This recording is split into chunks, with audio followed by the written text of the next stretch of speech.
All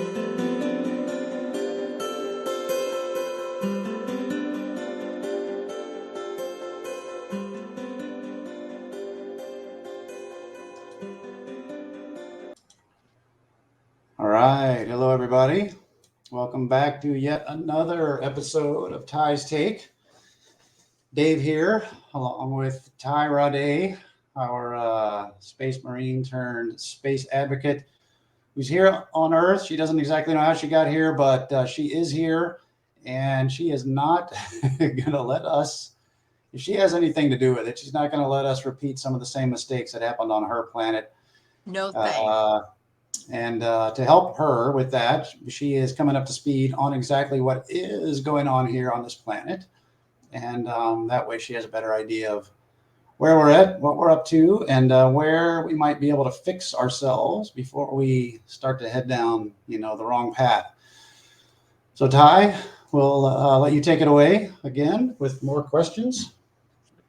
Right. So we've gone over war now a couple times, and I'm interested in how you guys handle it and deal with it.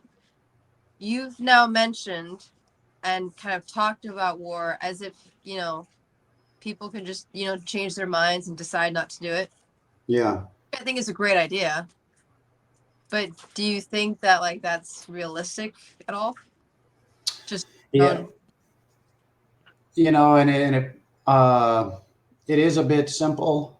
It's kind of I'm looking at it in a very almost simplistic way, but I think that's where a lot of change starts, is by really, kind of narrowing things down to what is the actual simple solution.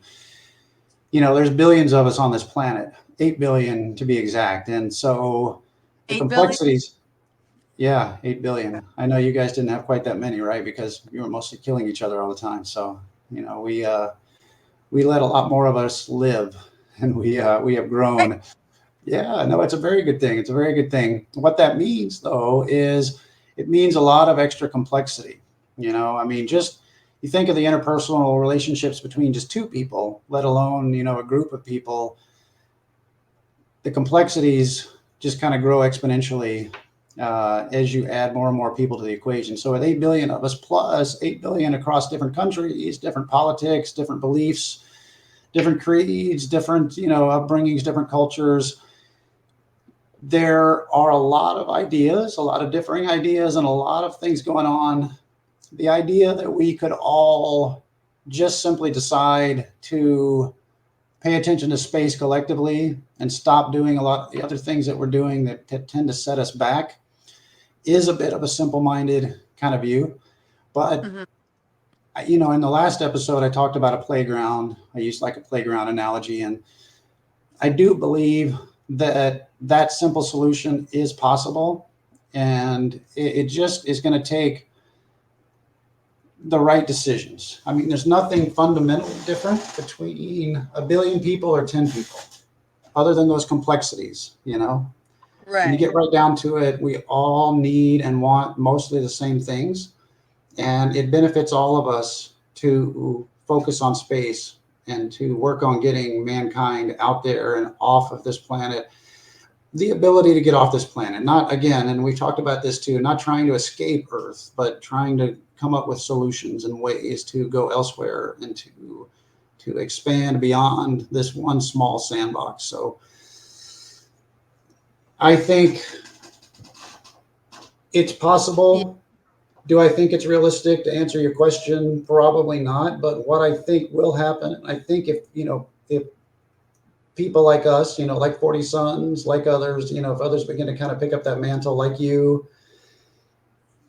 if we work towards that, we'll land somewhere better than where we are right now. We won't land in a utopia where everything is great and everybody's always and honestly, I'm not sure we'd want that. I think a little friction is good. Like you mentioned in the last episode, it does help drive competition. Kind of a high-spirited spirit of play is important. Mm-hmm. So a little bit of friction is good, but we just need to get closer to some harmony, closer to some cooperation. So right. I don't think we'll make it all the way there, but I think we can get closer if we focus on it.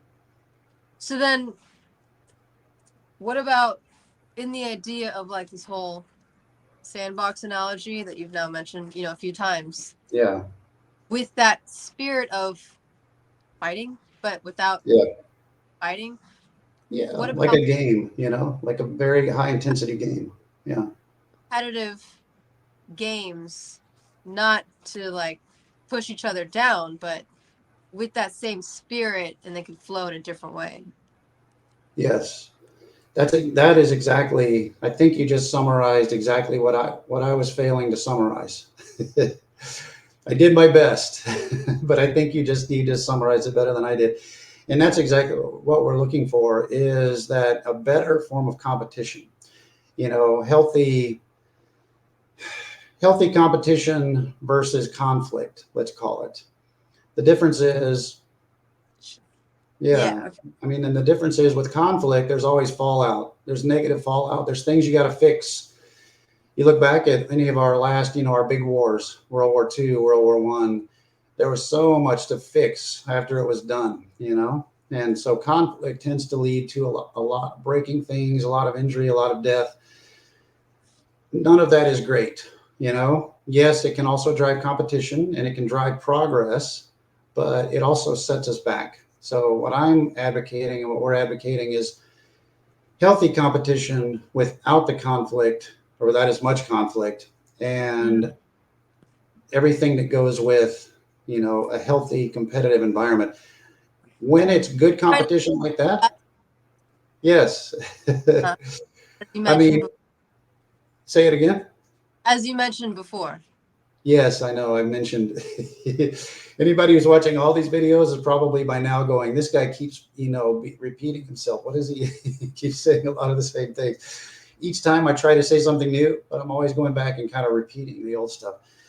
But the competition is when we're competing at that level, even the losers win. Even the people that maybe they aren't the company that made it to the moon, maybe another company did, or another country did, or whatever. But by that country making it to the moon, everybody wins. The whole planet wins. So Right. it's kind of one of those things that even if you aren't directly the winner, you still win indirectly by being part of a group that's making those advances. So yeah. And do you think that, since we're now using this analogy of like this playground, do you think that actually works for this situation? Like, do you think that scales with what we're trying to do? We apply that? I actually think it does. I think it does. Again, it's a simple kind of concept, but I think it's a valid one. I think it can scale. And I think we can derive a lot more camaraderie amongst groups, amongst larger and larger groups. And from that high level exertion, I think we all, like I just said, I think when a large group of us win, everybody wins. So yeah, I do think so. Yeah. Okay. All right, good. Well, why don't we end that one there? We'll fire into another episode and we'll see if I can beat some more dead horses over there. All right, everybody. Thanks for tuning in. We'll see you in the next one.